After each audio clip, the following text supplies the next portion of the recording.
You are the most important person in your life. So prioritize your health, your spirit, your comfort. Take good care of yourself. It's not selfish. The world keeps spinning as if nothing happened, but no one can keep you safe. So give yourself a little peace tonight through this story. If you've ever whispered, "I'm tired of being hurt," come sit next to me. Leave your comments below what finally stopped hurting, like this video if you've overcome your old self. Subscribe for more silent revolutions like this. And now take a breath. Here we go. Walk away and you'll see who they really are.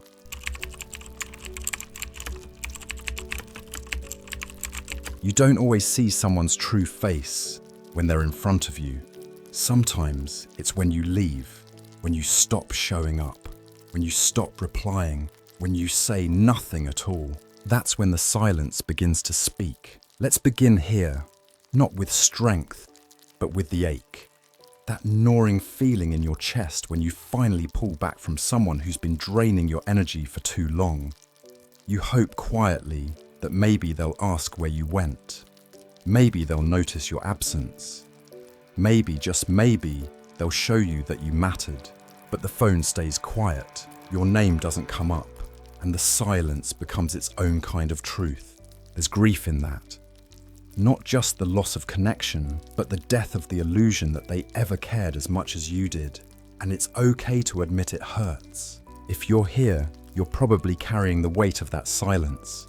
And I want to tell you what you feel is valid. Even if they make you feel like you're overreacting, even if no one else sees what you walked away from, your pain doesn't need proof to be real. A client once came to me, a woman in her mid-30s named Elia. She had spent 5 years in a friendship that looked supportive on the outside. They traveled together, shared secrets, even called each other soul sisters.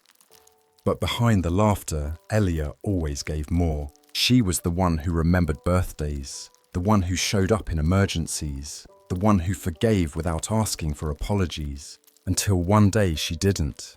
After a particularly hurtful episode where her friend mocked her vulnerability in front of others, Elia simply went quiet. She didn't announce her departure. She didn't start a fight. She just stopped showing up. 2 weeks passed, then a month, then 3. Not a single message, not even a "where are you?" The same woman who used to send 10 texts a day had nothing to say now. Elia cried, not because she missed her, but because that silence confirmed something she had always suspected. If she stopped giving, the connection would vanish. It did. And that moment, as painful as it was, became the beginning of her healing. Because it's only in your absence that you sometimes find out who was there for the real you, and who was only there for what you could offer. Let's take a moment for your body. When emotions rise, the nervous system gets flooded. The breath becomes shallow. The mind spins. Try this simple practice with me now. Inhale slowly through your nose for a count of 4. Exhale gently through your mouth for a count of 6. Pause after the exhale for 2 seconds. Repeat this 5 times. Notice how the body starts to release its grip. That pause between the out-breath and the next inhale is a space of pure presence, a silence that calms. Unlike the silence of being ignored, this silence heals. When we walk away from someone, we're not punishing them. We're protecting ourselves. There's a difference. Many of us are conditioned to stay, to explain, to try harder. But there's a quiet kind of wisdom in walking away without needing to be right. It says, I matter even when I'm silent. I have worth even when I'm not giving. And maybe that's the lesson. Some people won't notice your absence until they need something. Some people won't care. You're gone until no one else is around to listen.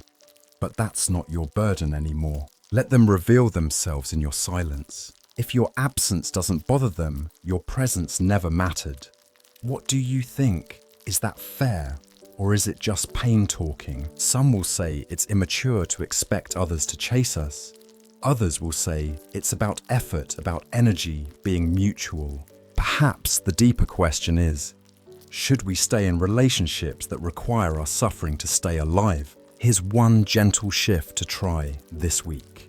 Start paying attention to who checks in with you without being asked. You don't need to test people or create distance just to see their reaction, but simply become more mindful. Do you always reach out first? Do they only respond but never initiate? Start tracking not to judge them, but to understand yourself better. You'll begin to notice where your energy flows too easily and where it's never returned. From there, you can begin to walk gracefully toward the people who actually meet you halfway. How do you forgive someone who didn't even notice you left? Now, this is the hard part. The answer is you forgive for yourself, not because they apologized, not because they changed, but because you deserve peace. Forgiveness is not about inviting them back in. It's about releasing the grip they have on your nervous system. It's choosing to not carry resentment in a body that's trying to heal. Say this gently to yourself, or even write it down. I forgive you for not seeing me. I forgive you for being who you are, and I free myself from needing anything more. The most honest people reveal themselves not when you're giving them your all, but when you give them nothing. So walk away quietly and watch what speaks in your absence, because sometimes silence is not empty, it's a mirror, and what it shows you, you can never unsee.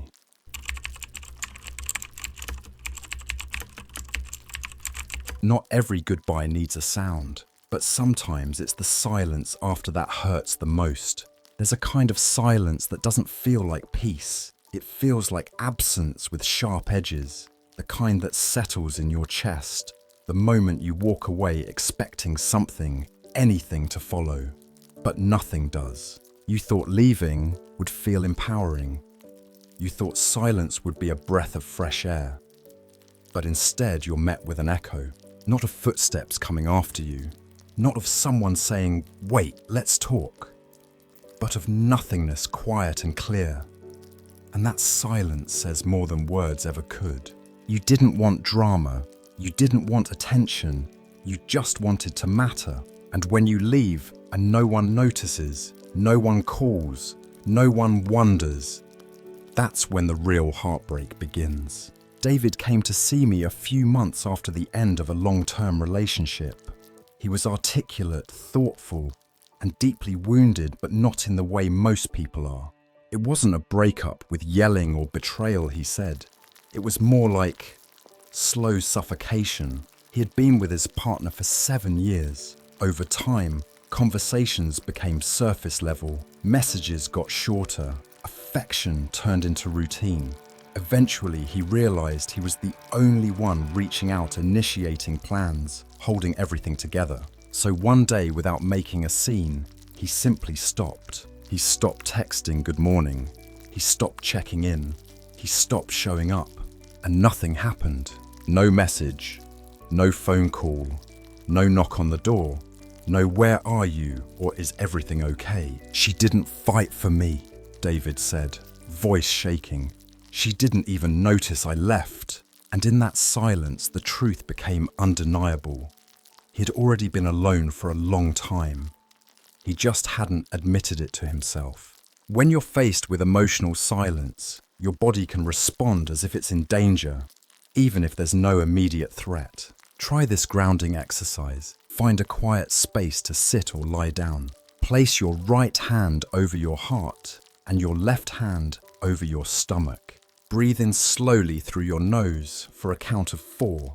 Let your belly rise beneath your hand. Exhale gently through your mouth for a count of 6. After the exhale, pause for 2 seconds before your next inhale. Repeat for 5 to 6 rounds. This simple touch reconnects you with your own presence. You are still here, you are still whole, and even in someone else's silence, your breath continues. Closure is a myth we chase because silence feels unbearable.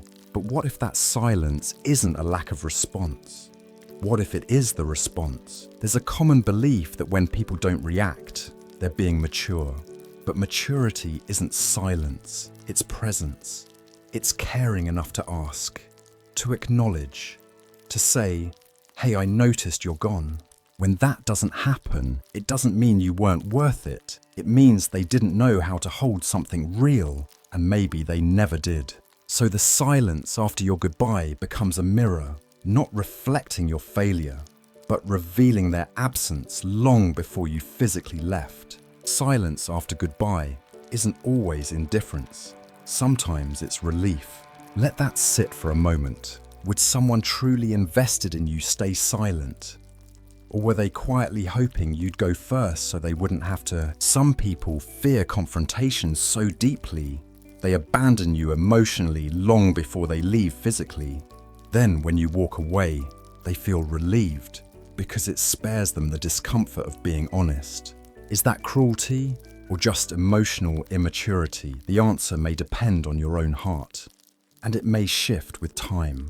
Grieve the fantasy, not the person. One of the hardest truths to accept is that we don't just grieve the person, we grieve the idea of them, the version of the relationship we hoped would exist, the imaginary conversations where they finally understood, the daydreams of someday they'll realize. This week, start the gentle practice of letting go of the fantasy. Write down everything you wish they had said, everything you hoped they would become. And then fold the paper, burn it, bury it, tear it slowly while breathing. Let the ritual be your release. You are not saying they didn't matter. You are saying that your hope no longer has to hold you hostage. Forgiveness isn't just for the dramatic breakups. Sometimes it's even harder when the other person does nothing, when they ghost your goodbye like it was meaningless. But here's where your power returns. You don't need their words to find your own peace. Forgiveness in this silence is saying, I no longer need your recognition to validate my decision. Say this softly to yourself. I forgive you for not following me. I forgive you for your silence.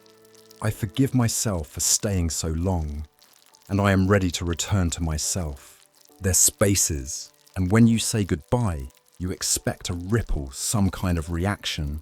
When it doesn't come, it can feel like erasure, but that echo, the one that never came, that's your confirmation. You were holding something alone. You were keeping alive a connection they had quietly left. Let that be your closure. You don't need a final message. You don't need them to explain. And now you are free.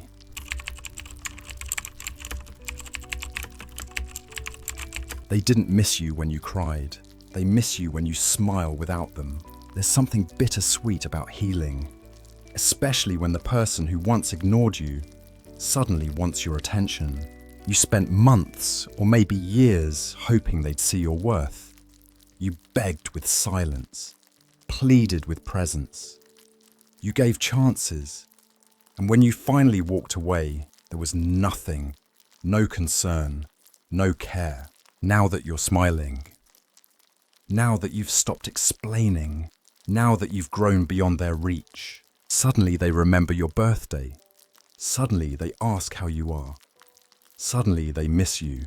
But it's not really you they miss. It's the version of you that tolerated being ignored, the one who made them feel whole by shrinking yourself. And when that version disappears, when you evolve, they feel the absence of control, not the absence of love. That's what hurts the most. Let me tell you about Amanda. She had been in a relationship for 3 years. It was quiet, not in the peaceful way, more like an emotional desert. She did everything: birthday gifts, thoughtful messages, patient listening, but her partner gave crumbs. When she brought it up, he'd say, "You're too sensitive." Over time, Amanda stopped asking for more. Instead, she gave herself what he wouldn't: time, solitude, a therapist, new friends. Eventually she left. No shouting, just silence. She packed up and walked away with grace. For 6 months, nothing, not a word. But the moment she posted a picture smiling with friends on a weekend trip, he messaged, "Hey, been thinking about you. Hope you're doing okay." Followed by another, "Miss our late night talks. Remember that cafe we loved?" Amanda read the messages and felt empty. Because where was that energy when she cried in the kitchen 6 months ago? Where was that affection when she begged for eye contact? She realized something vital. He didn't miss her. He missed the version of her who hadn't yet realized she deserved better. Visualization for reclaiming self. Let's bring your body into this. Sit comfortably and close your eyes. Inhale slowly for 4 counts. As you exhale, visualize a version of yourself from the past, tired, waiting, hoping. Imagine gently placing a hand on their shoulder. Say silently, "Thank you for surviving. I'll take it from here." On each exhale, picture that old version dissolving into light. Repeat for 5 breaths. This isn't erasing who you were. It's releasing who you no longer need to be. Let them miss that version. You've already outgrown her. People don't always miss you. They miss the comfort of your loyalty. They miss your softness, the way you made excuses for them. They miss not having to try because you always did. But the moment you grow, something happens. You become unfamiliar. And to those who relied on your silence, your new boundaries sound like violence. To those who depended on your insecurity, your self-love feels like arrogance. But here's the truth. If they only realize your value when you're gone, they never valued you. They valued your willingness to stay even when you were hurting. They don't miss you. They miss controlling how much you gave. Some will call that too cynical. Others will call it the clearest explanation they have ever heard. The real question is, if someone only expresses affection after you've moved on, was it love or was it fear of losing access to your energy? Love doesn't wake up 6 months too late. It listens when you whisper, "I'm hurting." It doesn't wait until your happiness no longer includes them. This week, practice the art of not explaining your glow-up. You don't have to tell your ex why you're doing better. You don't have to justify your boundaries to old friends. You don't need to soften your light just to comfort those who dimmed it. Let your peace be confusing to those who thrived on your chaos. Let your silence speak. Let your distance say, "I finally chose me." Make a small but powerful shift this week. When someone from your past reaches out, don't rush to respond. Ask yourself, is this comfort or is this growth? Forgiveness isn't about letting them back in. It's about letting yourself move on without bitterness. When they reach out too late, too casually, you may feel anger rise. That's okay. Let it come. Let it pass through you like a wave. Then tell yourself, "I forgive you for not seeing me when I was small, but I no longer need your validation to stand tall." Forgiveness here is not about kindness to them. It's a devotion to your own freedom. You don't owe them a reply. You owe yourself peace. They will always miss the old you. The one who tolerated inconsistency. The one who lowered her voice to keep the peace. The one who waited for texts that never came. But you're not her anymore. So when they resurface, ask yourself, do they miss me? Or do they just miss who I used to be when I didn't know my worth? Let them miss you. Let them wonder.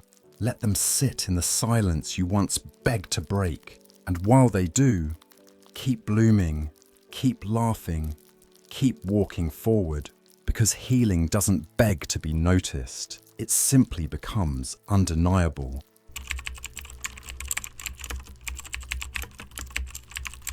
They said they valued you, but only your absence revealed the truth. There's something haunting about realizing you were never truly seen. You gave, you showed up, you offered your time, your love, your presence again and again. But the moment you stopped, something eerie happened. Nothing. No one asked if you were okay. No one knocked on your door. No one sent a message wondering why you'd gone quiet. And that's when the ache began to settle, not in anger, but in clarity. Your absence was the test, and they failed, because anyone can say you matter. But when you disappear and they don't notice, that silence is their answer. I once worked with a man named Chris. He had always been the reliable one in his family. When someone needed a ride to the airport, they called Chris. When there was tension between siblings, Chris played peacemaker. When holidays came around, Chris hosted. He gave and gave, expecting nothing in return, except maybe one thing: acknowledgement. But it never came. 1 year after experiencing burnout and anxiety, Chris decided to do something radical. He didn't remind people of birthdays. He didn't offer his time or labor. He just stepped back. And the silence was deafening. No one asked why he was absent from Thanksgiving dinner. No one noticed he'd stopped texting first. The only messages he got were requests for favors, and when he didn't respond, they stopped too.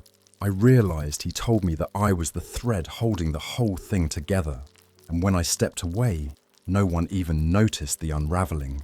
It broke his heart, but it also gave him something far more powerful: the truth.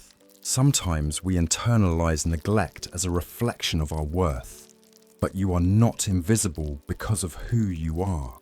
You are invisible to those who only see you through the lens of what you give. Try this to return to yourself. Sit upright with your feet flat on the floor. Close your eyes. Place one hand on your chest, the other on your stomach. Inhale slowly for 4 counts. As you exhale, 6 counts say silently, "Even in my absence, I still exist." Repeat for 5 breaths. Feel your own body, your own presence. Let your breath remind you you are here and you are enough even when no one else is watching. Absence is a revelation, not a punishment, not a tactic, just truth whispered gently when the noise of effort finally stops. You don't learn who values you when you're always available. You learn when you take a step back and see who reaches forward. This is not about expecting people to beg for your presence. It's about recognizing patterns. If they never ask how you're doing unless you ask first, if they only come closer when they need something, if your silence is easier for them than your honesty, then maybe it's time to accept they liked the role you played, but they never knew the person underneath. Your presence was convenient, your absence was irrelevant, harsh perhaps, but for many it rings true. What's more painful, being left out or realizing you were never really in? That some people treat us like tools, not companions. They enjoy what we do, not who we are. And when we're no longer useful, our disappearance is met with silence, not sorrow. Ask yourself, if you vanished from their life tomorrow, would they notice? And if not, is that love or dependency? We're often taught to fix relationships by doing more. Try harder, be more understanding, give again. But what if the bravest thing you could do is step back? This week, let space do the talking. Don't text first. Don't explain your silence. Don't rush to fill the gaps. And just observe. Who checks in? Who shows up without being asked? Who notices your withdrawal?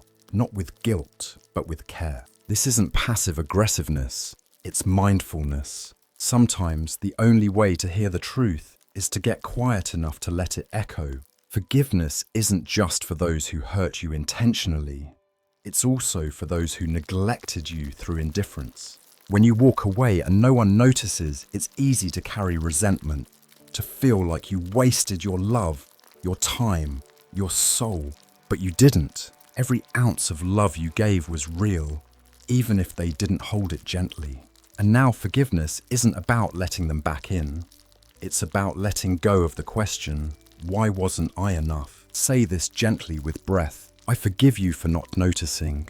I forgive you for needing me only when I served you. I forgive myself for staying so long, and I release the need for you to understand. That is your closure. You don't have to prove your worth by being constantly available. Your value is not measured by how needed you are. It is revealed quietly, truthfully, when you are no longer giving. Your absence is not petty, it's a mirror, and those who love you will feel it. Those who only used you will replace you. Let that be your guide. If my absence doesn't stir you, then my presence never reached you. So walk away not to punish, but to protect.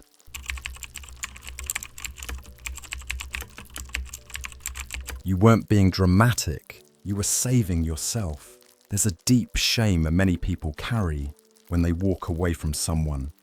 especially when that someone is a parent, a partner, a sibling, or a friend they've known for years. The guilt whispers, you abandoned them. You gave up too easily. Good people don't walk away. But what if you didn't leave because you stopped loving them? What if you left because you started loving yourself? Walking away isn't always an act of betrayal.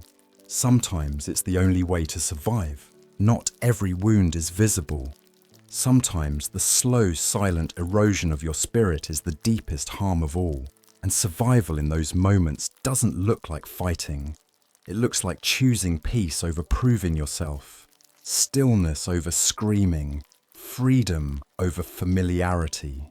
Let me introduce you to Jordan. She came to me after cutting ties with her father, a man she had spent 29 years trying to please. He never hit me, she said. So why do I feel so broken? Jordan's childhood wasn't filled with overt violence, but it was filled with emotional neglect, silence, disapproval, guilt. She spent her teenage years excelling in school, hoping he'd notice. In college, she paid for everything herself, waiting for a proud of you that never came. Every time she visited home, she left feeling smaller, and still she stayed. Until one holiday, when he made a cruel joke about her appearance in front of the family, and no one spoke up, not even her. She went back to her apartment, sat in the dark, and realized something painful. He doesn't love the real me. He only loves the version of me that never talks back. And I've spent my whole life trying not to disappoint someone who's already disappointed in me. That night she blocked his number, not out of hate, but because staying was becoming a slow form of self-destruction. And that's when her healing began. Trauma isn't always from explosions, it often comes from repeated dismissals. To begin releasing it, let's calm your body. Try this hands over heart technique. Sit or lie down somewhere quiet. Place both hands over your heart. Close your eyes. Inhale through your nose for 4 seconds. Exhale through your mouth for 6 seconds. As you exhale, whisper silently, I did what I had to do to survive. Repeat this for 5 to 7 rounds. You're not being dramatic, you're processing, and that's brave. We live in a world that idolizes endurance. Stick it out. Blood is thicker than water. Real love never gives up. Sometimes the most loving thing you can do for yourself and for others is leave. Why? Because staying in a dynamic that breaks you slowly is not noble. It's damaging. Love without safety isn't love. Family without respect isn't family. Familiarity without care is just prolonged pain. And survival isn't selfish, it's sacred. Walking away from people who hurt you isn't betrayal. It's proof you finally heard your own cries. Some people will call this weak, others will call it healing. But here's the question. How long do you stay in a burning building before you realize it's okay to leave? Not every fire can be extinguished. Some are meant to show you where not to live again. Many of us are taught to defend our boundaries, to justify our distance, to explain our silence. But healing means understanding that no is a complete sentence. This week, try this. Say no to an invitation that feels heavy. Step back from a person who drains your spirit. Decline without a paragraph of reasons. Then sit with the discomfort. Because there will be discomfort. Especially if you were raised to believe that peace comes from pleasing others. But you're not here to be agreeable. You're here to be whole. Let no be your doorway to freedom. Forgiveness is hard when you're still bleeding. But the truth is leaving and hating someone are not the same. You can walk away and forgive. You can block the number and pray they find peace. You can close the door and wish them healing. Forgiveness isn't about opening the gates. It's about unchaining your own heart. Say this gently. I forgive you for not knowing how to love me. I forgive you for making me feel small. I forgive myself for staying. And I choose now to live. Let that be your declaration. You didn't leave because you were cruel. You didn't leave because you wanted revenge. You left because staying would have killed something sacred inside you. That's not betrayal. That's survival. So if the world tells you you're selfish, let it. If they call you dramatic, let them. If they say, but they're your family, smile gently and walk anyway, because they weren't the one waking up in your anxiety. They weren't the one shrinking every time you entered the room. They weren't the one crying quietly in the bathroom after pretending everything was fine. You were. And now you're choosing something better, not louder, not more dramatic, just better. You're choosing yourself. Leaving didn't break you. Staying would have.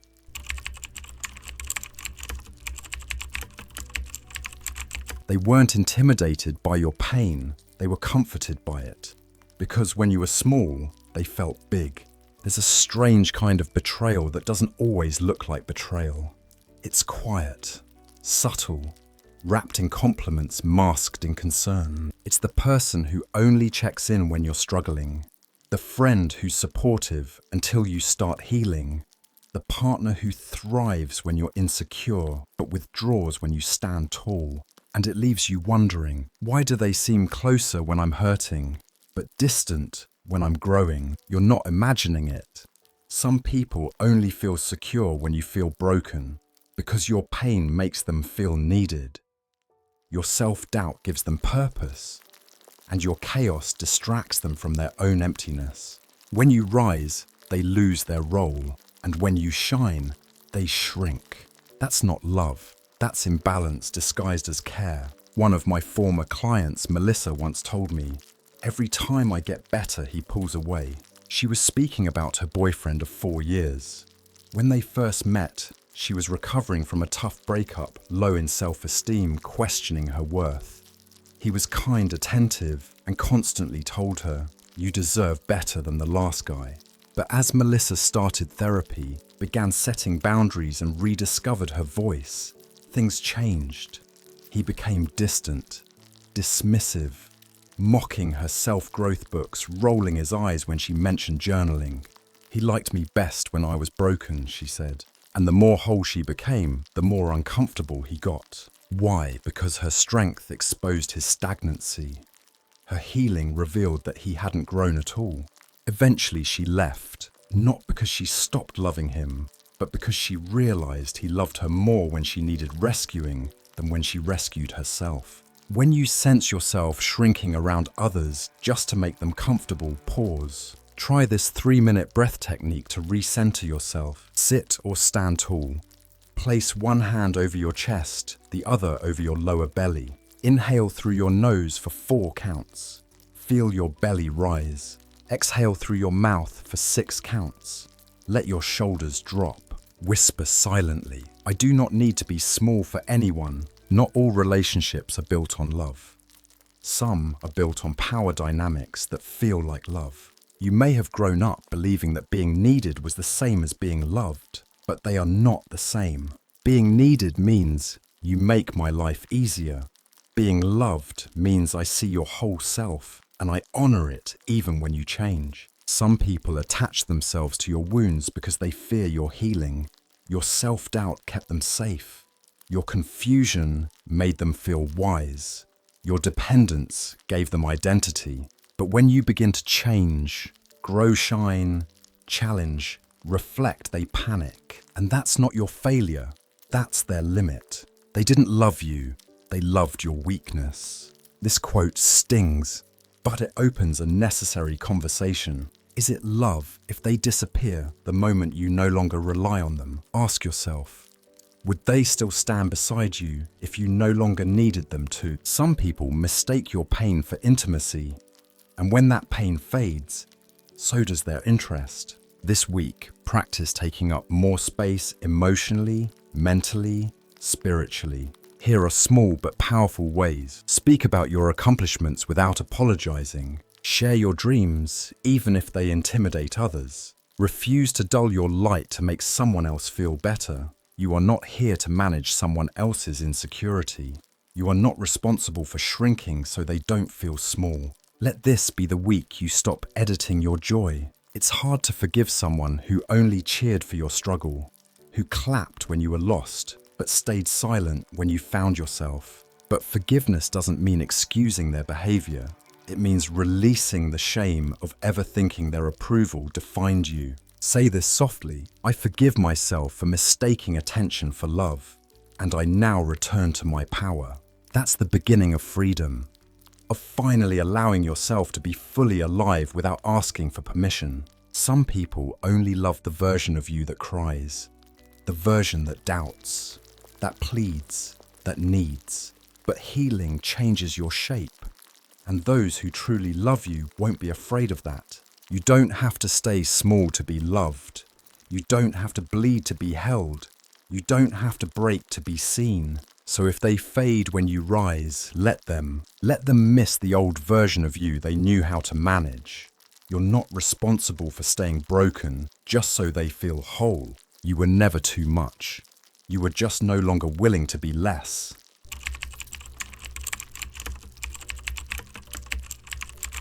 They moved on like you never mattered, but that says more about them than it ever will about you. You stare at the screen, a picture, a post, a smile that doesn't belong to you anymore.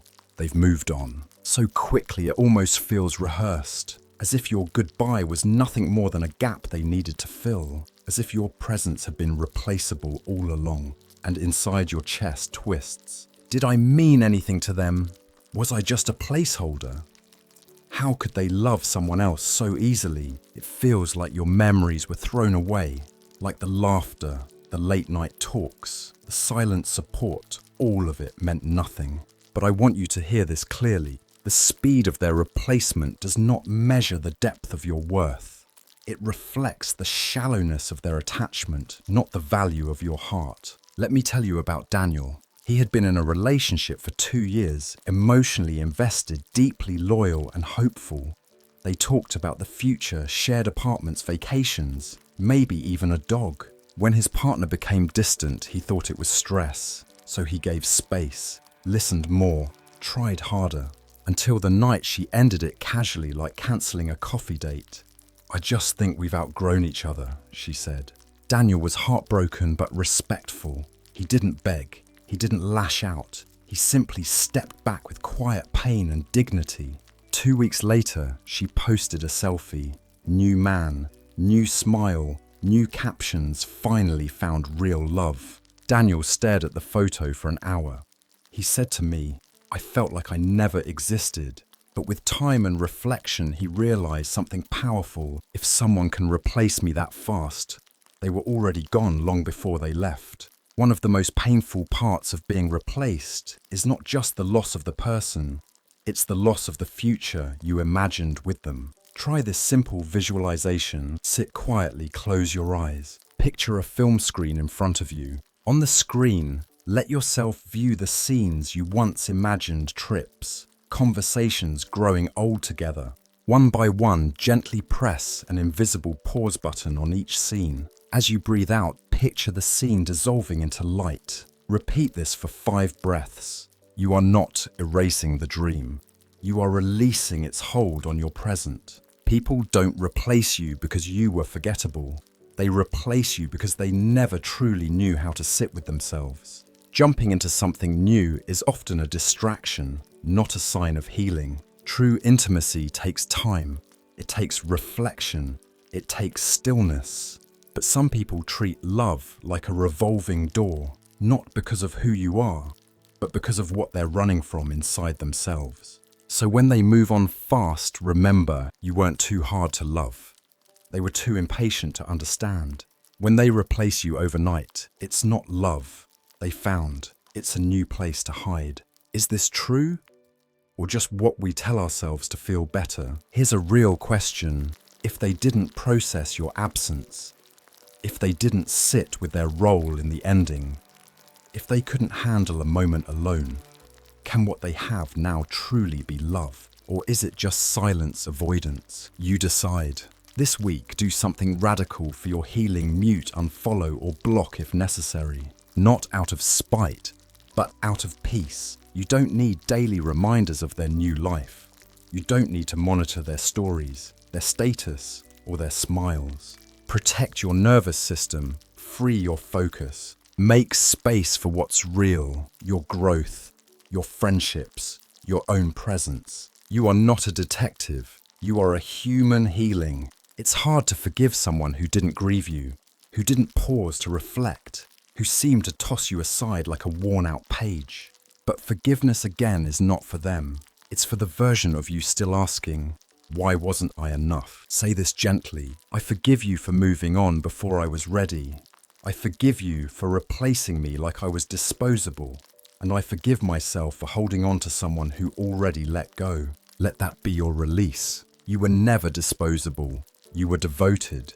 And that difference matters. They replaced you quickly, but that says nothing about the depth of your love, your care, or your value. Some people move fast, not because they're over it, but because they're afraid to face what they did. Afraid to be alone with the echo of their choices. So let them run, let them perform, let them find someone new. Post the photos, live the lie. Your job is not to monitor their next chapter. Your job is to write your own. You weren't replaced, you were revealed, and now you're free to begin again.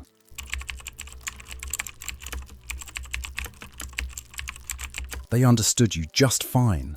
They just liked pretending they didn't because your clarity made them uncomfortable. There comes a point in a relationship, any relationship, where you start to realize you're the only one doing the explaining. You explain your boundaries. You explain your needs. You explain why you're hurt. You explain what you meant.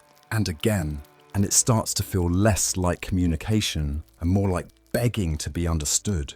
Until one day you stop. You stop explaining. You stop trying to translate your soul into a language they never intended to learn. And the strangest thing happens. They don't seem confused at all. They aren't surprised. They aren't curious. They just go silent. That's when you realize they were listening. They just didn't want to change. A woman named Claire came to me during the final months of a draining friendship. She had spent years with a close friend, Emily, who constantly dismissed her boundaries. Claire would say, "Please don't make jokes about my anxiety." Emily would reply, "You're too sensitive." Claire would cancel plans when she was overwhelmed, and Emily would call her flaky. Claire tried to have calm conversations over coffee, through texts, even in long voice notes. Each time she was told she was dramatic, emotional, taking things too personally. Eventually, Claire did something radical. She stopped explaining. She simply stepped back quietly and respectfully. And Emily, she didn't reach out. No confusion, just silence. And that's when Claire understood Emily heard her all along. She just didn't want to take her seriously. When we constantly explain ourselves, tension builds in the throat, chest, and shoulders. Try this calming practice. Sit upright, place one hand on your throat and the other over your heart. Inhale deeply through your nose for 4 counts. As you exhale slowly through your mouth, 6 counts, let out a soft sigh or quiet hum. Whisper silently, "I no longer have to convince anyone of my truth." Repeat for 5 to 7 breaths. Feel the throat soften. Feel the burden lift. You're not here to be understood by those who refuse to listen. We often believe the problem is miscommunication, that if we just word it better, it better say it more gently, they'll finally understand. But the truth is, people understand what they want to understand. No one is confused when you stop explaining. They're exposed. Your silence doesn't create distance, it reveals it. If someone is committed to misunderstanding you, no explanation will ever be enough. And if someone genuinely cares, you won't need to explain so much. Healthy connection is felt, not forced. They weren't confused. They were comfortable until your voice made them uncomfortable. Think about that. How often have you spoken up only to be told you're too emotional? How often have you set a boundary only to be met with resistance or blame? Maybe the issue wasn't that you were unclear. Maybe it was that your clarity disrupted their comfort. Here's the real question. Do they want understanding or obedience? This week, try something that may feel radical. Say what you need once, then act accordingly without over-explaining. Examples: I can't make it this weekend, I need to rest. No follow-up excuses. That comment hurt me. No emotional TED talk to convince them. I'm not comfortable with this. No justification required. Let the space after your statement speak for itself. When you stop trying to control their reaction, you free yourself from their misunderstanding. Forgiveness here isn't for someone who didn't hear you. It's for someone who heard you perfectly, but chose not to care. That kind of dismissal can sting for a long time. It can make you question whether your feelings were valid at all, but they were, and they are. So today, forgive them, not for what they did, but for the lie you once told yourself. If I just explain better, they'll treat me better. Say this gently. I forgive you for pretending not to understand. I forgive you for making me feel unreasonable. I forgive myself for staying in conversations that were never conversations. I trust my voice now. Let that be your freedom. You don't owe endless explanations. You don't have to keep proving your pain. You don't need to shrink your truth just to be tolerated. If someone doesn't understand you after you've spoken with love and clarity, they're not confused. They're uninterested in doing better. So stop explaining.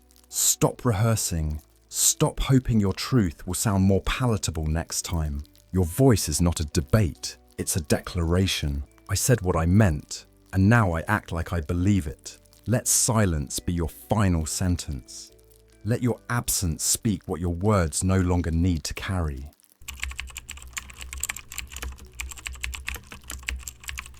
Sometimes silence isn't avoidance, it's self-respect. You wanted to say so much. You drafted messages in your head, rewriting them a dozen times.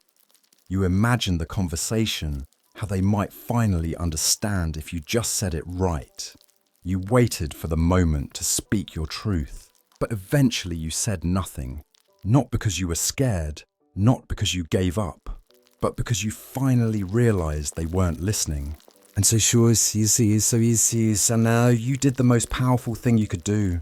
You went silent, not as a punishment, but as protection, as healing, as self-respect. And in that silence, something shifted. Because sometimes the most honest story you'll ever tell is the one you don't explain at all. I once worked with a man named Eric. He had just come out of a 6-year relationship with someone he described as emotionally unavailable, but deeply charming.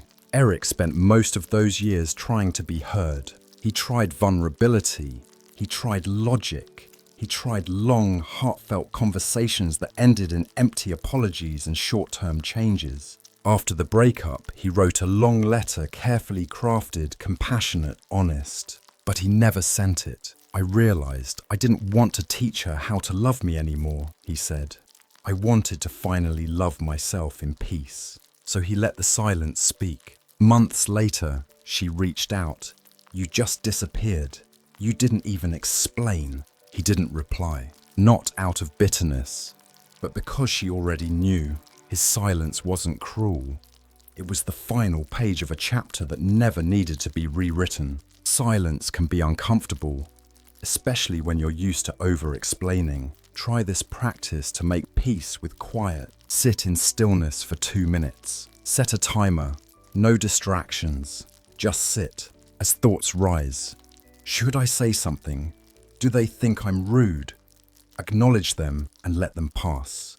Inhale deeply for 4 counts. Exhale slowly for 6 counts. Repeat silently. Silence is not weakness. Silence is clarity. Do this once daily. Notice how your nervous system begins to associate silence with strength, not shame. We're taught that silence is passive. That if you don't defend yourself, you're weak. That if you don't explain your side, you'll be misunderstood. But maybe it's okay to be misunderstood by those committed to misunderstanding you. Maybe the ones worth keeping never needed an essay to know your heart. Silence doesn't mean absence. Sometimes it means presence. Presence with yourself, with your truth, with your own peace. When you stop talking, the echo becomes louder, and those who truly care will hear it. Those who never did won't. Let that be your filter. If they needed an explanation, they would have asked before you walked away. Some people will say silence is immature. Others will say silence is manipulative. But ask yourself who benefits from that belief. Who told you your boundaries only mattered if you explained them gently enough? Here's the real question.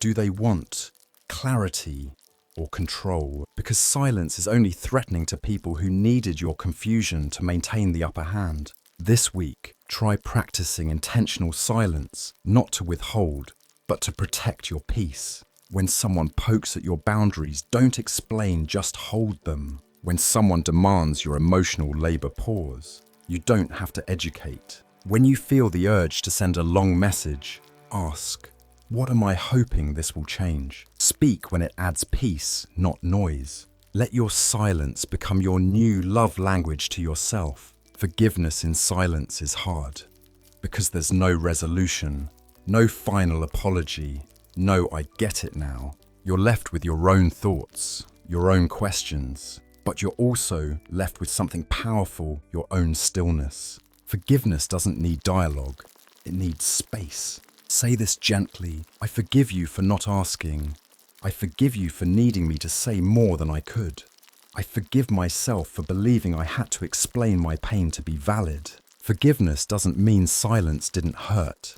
It means you've chosen not to let it echo forever. Not every story ends with words. Not every pain needs a witness to be real. Sometimes the loudest thing you can say is nothing at all. Your silence can carry boundaries. It can carry love. It can carry closure. So don't apologize for choosing peace over performance. Don't second guess your quiet. The right people will know. The wrong ones never did. Let the silence be your story. And trust that those meant to stay already understand the ending.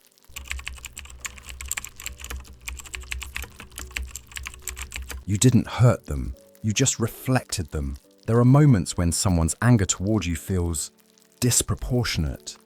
You speak your truth calmly and they explode. You hold a boundary and they accuse you of being selfish. You express your sadness and they call you dramatic. And in those moments you begin to wonder, am I really that difficult? Did I do something wrong? But what if it wasn't about what you said, but about what your presence revealed? Some people don't hate you. They hate the parts of themselves they see too clearly when you're around. You became a mirror, not by trying, just by being honest, whole, awake. And for people who aren't ready to face their own reflection, that's terrifying. So they lash out not at you, but at the truth you reminded them of. Jason came to me after being ghosted by a group of friends he'd known for almost a decade. It started when he began to change his life.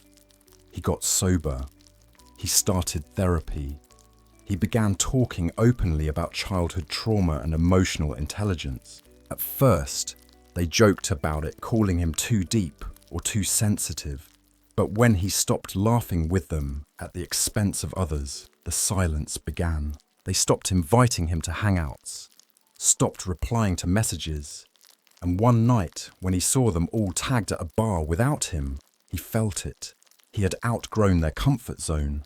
But what hurt most wasn't the rejection. It was the realization that his growth wasn't just ignored, it was punished. I think I made them uncomfortable, he said, just by being honest. And he was right. He didn't betray the group.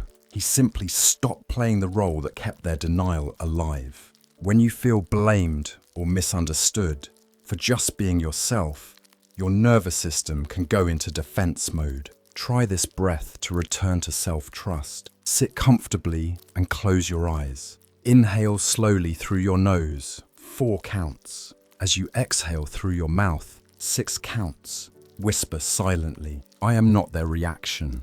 I am my reflection. Imagine a calm lake in your chest. Smooth, still. Let their projections ripple across the surface without sinking in. Repeat for 5 to 7 breaths. Feel yourself come back to center. Not everyone will celebrate your healing. Not everyone will clap for your honesty. And that's not a flaw in you, it's a discomfort in them. When you start showing up whole, no masks, no pretending you become a mirror. You reflect the things they haven't dealt with.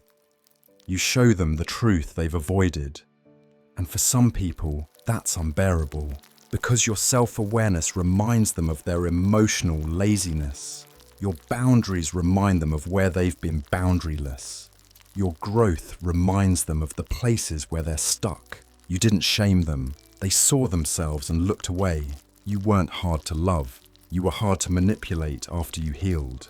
This one stings and it sparks conversation. Is it possible that people don't dislike you, but dislike the version of you that no longer serves their comfort? Maybe what they call too much is actually just too honest.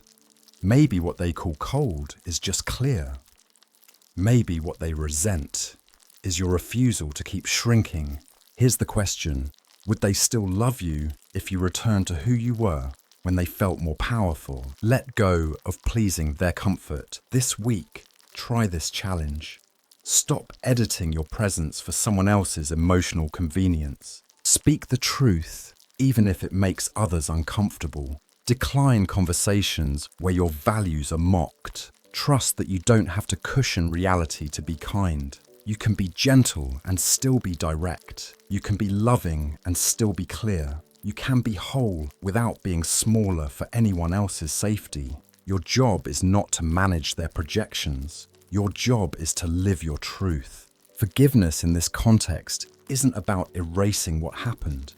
It's about releasing yourself from the shame of being the mirror. You didn't hurt them. You reflected something painful and they ran. Forgive them not because they earned it. Forgive them because you deserve to keep walking without carrying their fear. Say this quietly to yourself. I forgive you for rejecting the truth I reflected. I forgive you for blaming me for your discomfort. I forgive myself for thinking I needed to be easier to love. I accept that I cannot protect people from their own reflection. Let that be your release. Let it be your return to clarity. You were not too intense. You were honest. You were not too sensitive. You were aware. You were not too distant. You were discerning. You were the mirror. And that is a sacred role. It is not your job to make people comfortable in their denial. It's not your responsibility to dim your light so they don't feel exposed. So if they walk away, let them. If they twist the story, let them. If they say, "You've changed," thank them, because you did. You healed, and your reflection now scares people who haven't begun their own. You didn't ruin the connection. You revealed what was hidden beneath it. Let that truth be enough. Let your reflection be radiant, and walk on clear, grounded, unapologetically whole.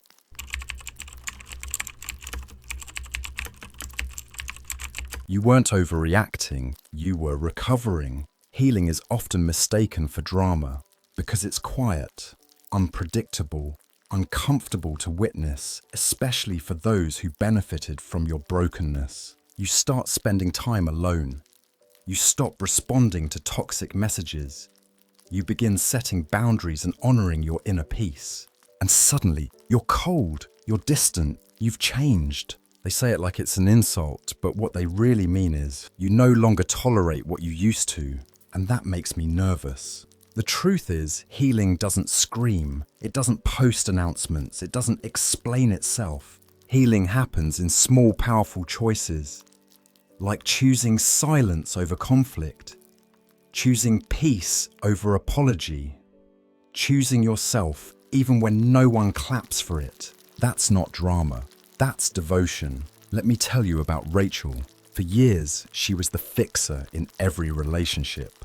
The emotional sponge, the peacekeeper, the one who apologized first and last whether or not she was wrong. Then after a devastating breakup, something shifted. She stopped trying to win people back.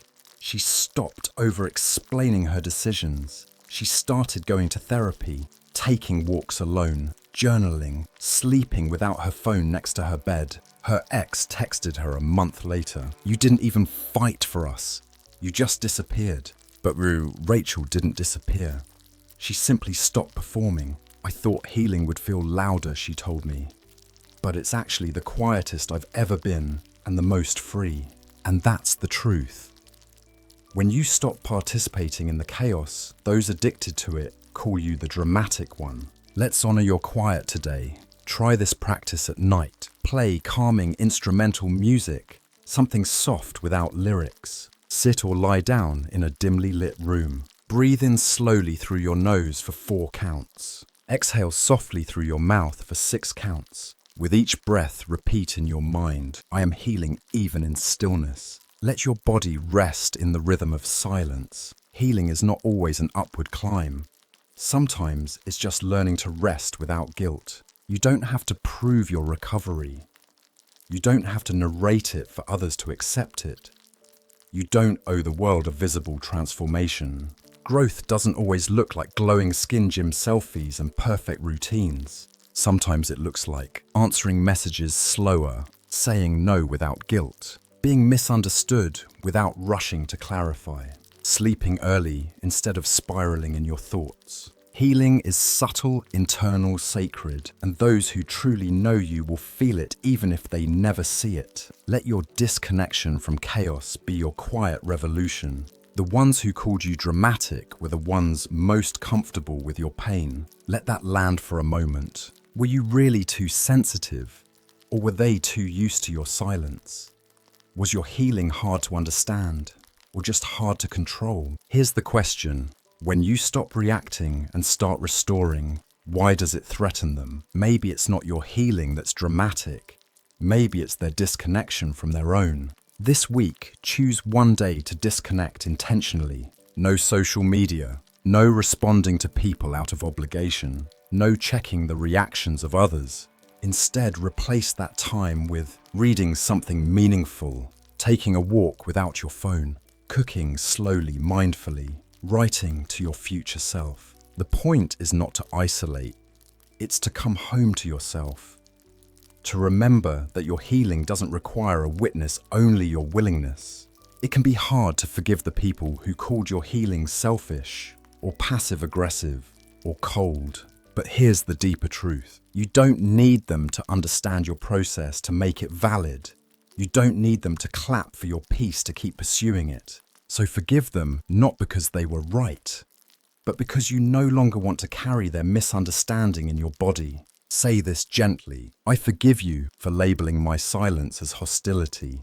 I forgive you for not seeing the work I did in private. I forgive myself for needing your permission to grow. I allow myself to heal without noise. Let this be your internal permission slip to become new, quietly, deeply, without drama.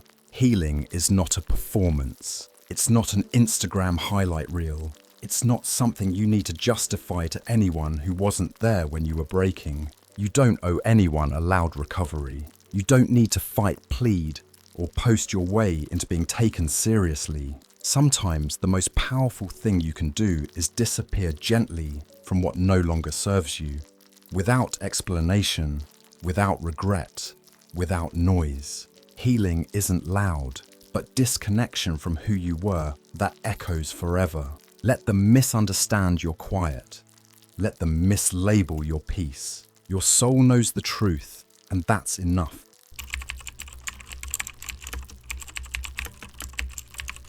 Some people disappear the moment you stop carrying them. There's a strange grief that hits not when you walk away, but when you turn around to see who's still there. You expected it to be quiet. You expected some sadness, but you didn't expect the emptiness. You didn't expect certain people to vanish so quickly. People you thought were pillars turn out to be shadows. People who said always don't even say goodbye.